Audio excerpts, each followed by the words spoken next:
Alors, merci. Quelques mots d'abord sur la commission de l'administration publique, l'affaire Fortier, qui nous a occupés au cours des 2 dernières journées, mais qui nous a occupés déjà depuis quelques semaines. Vous avez vu comme moi, et je lisais les commentaires ce matin, qu'il est assez particulier dans le cadre d'une commission qui avait le mandat de faire toute la lumière, de voir que c'est le Parti libéral du Québec qui a empêché une ex-employée de venir témoigner. Ça m'apparaît pas anodin dans le contexte où la commission s'était donné un mandat. Dans une commission qui est clairement établie, non partisane, qui travaille à chercher les causes, les solutions et à faire avancer nos institutions. Vous savez, Bruno Fortier, avant d'être le délégué général du Québec, donc avant d'avoir la promotion suprême, a été directeur des affaires économiques. Et moi, ce que je retiens de la commission, c'est qu'au moment où il était directeur des affaires économiques, c'est pas clair qu'il était l'employé exemplaire qu'on a dépeint de lui à certaines occasions. Je ne peux pas m'imaginer que quelqu'un qui avait d'aussi bonnes évaluations dans certains contextes ait pu si mal paraître au moment où on lui a donné la destinée de la délégation. Alors, n'eût été de cette personne-là, avec cette personne-là, on aurait été, je pense, en mesure d'avoir un éclairage nouveau. À tout le moins, on aurait pu juger, les parlementaires, vous, les gens à la maison, d'un éclairage un peu différent, parce que pour la première fois, nous aurions entendu quelqu'un qui était à la délégation au moment de M. Fortier. Vous avez vu l'attitude à ce moment-là, je l'ai posée au premier ministre. Moi, je pense que c'est une erreur qu'ils ont faite pour nos travaux et je le déplore fortement. Peut-être en terminant, vous dire que l'autre constat que je fais, il est double. Le premier, c'est que j'en sais pas beaucoup plus sur les raisons qui ont amené le gouvernement à agir de cette façon-là pour remercier Bruno Fortier. Et là, je ne cherchais pas à savoir là, quel geste avait été posé, qui était la plaignante. On n'en est pas là. La question qui était posée, c'est pourquoi avoir utilisé cette méthode-là pour remercier Bruno Fortier, d'avoir interdit de séjour là-bas, pour les raisons qui nous étaient invoquées, qui nous apparaît très faibles. Et le dernier constat que je fais, c'est le rôle qu'a joué la ministre des Relations internationales là-dedans. Moi, je ne peux pas m'empêcher de constater qu'elle a été plus que le maillon faible de cette situation-là. Elle est le boulet qu'a porté le gouvernement dans toute cette affaire-là. Pourquoi? Parce que, écoutez, elle s'est contredite avec elle-même. On n'a pas eu besoin de tous les autres témoins. Elle a réussi ça par elle-même, de dire une chose et son contraire, avec ce qu'elle avait dit en Chambre, ce qu'elle a dit à l'extérieur de la Chambre, ce qu'elle a dit en commission. Alors, pour moi, je pense que c'est la personne qui sort le plus affaiblie de cette commission-là, ce sera la ministre. Étonné de vous entendre dire que vous n'avez pas pu amener quelqu'un devant la commission, d'ancien ex-employé, alors que vous et le Parti québécois avez accepté que cette commission-là soit créée à la condition que vous ne pouviez contraindre quelqu'un à venir témoigner qui ne le voulait pas. En partant, cette condition-là faisait que cette commission-là avait une grande limite dans sa... Bien d'abord, juste pour rectifier, puis si je comprends bien le sens de votre question, le mandat était clair, on ne pouvait pas forcer quelqu'un à venir qui était une plaignante. Cette dame-là, elle s'est présentée ici. Cette dame-là, elle s'est présentée ici pour se faire entendre. Elle n'a pas porté plainte. Elle a été congédiée, vrai, par M. Fortier, mais les informations que j'avais, c'est qu'elle n'a pas porté plainte.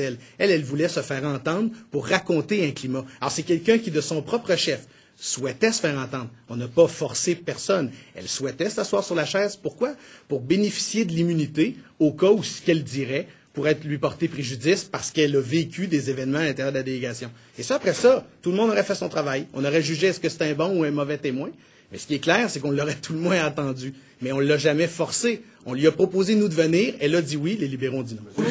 En définitive, l'exercice n'a pas été un peu vain. Comme vous le dites, on n'en a pas su beaucoup plus. On n'a pas su la nature de la plainte.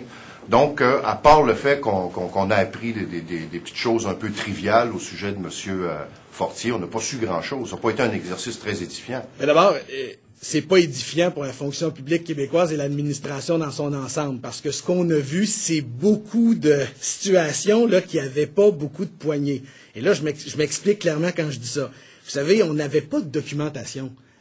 Quand on posait des questions par rapport à la plainte ou quoi que ce soit, rarement quelqu'un nous a dit « Ah ben oui, mais moi j'ai un dossier bien monté. Je peux vous dire à telle date, j'ai rencontré telle personne. Je peux pas vous dire pourquoi, parce que ça pourrait l'identifier, mais je peux vous dire ce qui s'est réellement passé. » Il n'y a personne qui est arrivé en nous disant, moi, je lis le dossier complet, j'ai bien fait mon travail d'administrateur. Alors ça, moi, ça m'a posé plusieurs questions sur la façon dont on gérait à l'intérieur du ministère des Relations internationales ce type de plainte-là, et notamment sur la gestion de la ministre. Vous savez, c'est le délégué général du Québec, c'est un ami personnel de la ministre, c'est l'ami personnel du premier ministre. Elle devrait, ou elle le sait, je suis convaincu, connaître tous les impacts de remercier de cette façon-là une personne comme celle-là. Lorsqu'elle dit, je le rappelle, on l'interdit de séjour là-bas, même si elle l'a toujours nié, on interdit de séjour là-bas, bien, elle le sait, les impacts de ça. Elle sait le lendemain ce que ça va faire dans le monde, ce que ça va faire dans la classe politique, ce que ça va faire à l'intérieur de la délégation. Et c'est comme si d'un côté, elle avait le courage d'aller jusqu'au bout de son geste, et de l'autre,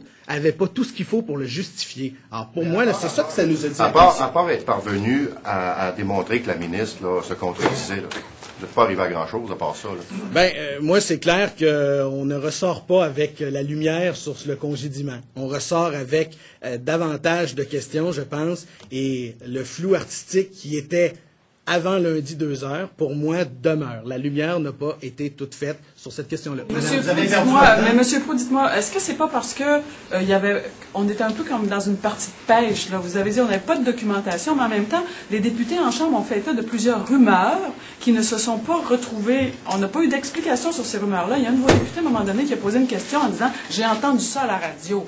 Et vous avez ensuite reposé la question, ça s'est allé nulle part. Il y a eu plein de questions qui allaient nulle part. Donc, vous alliez à la pêche en espérant peut-être pouvoir embarrasser non seulement le gouvernement, mais aussi le premier ministre. Mais d'abord, dans cet exercice-là, moi, en tout cas, j'ai compris qu'à l'intérieur de la commission, les questions qu'on a posées, d'ailleurs, des questions qui ont été refusées, il y a un peu eu des tonnes, là, dans l'intérieur de l'exercice, on avait le droit de poser des questions aux gens qui étaient là. J'avais le droit de demander aux gens qui étaient concernés si c'est vrai que M. Fortier ne payait pas son loyer alors qu'on lui versait une indemnité. Vous avez vu et entendu les réponses. On avait le droit de poser ces questions-là. On a le droit de penser puis de croire que ce gars-là, il y avait au-delà de la diversité de vues, la différence de vue, entre la façon dont on devait gérer la délégation avant et après son passage, que ça ne pouvait pas être le seul argument pour le congédier de cette façon-là.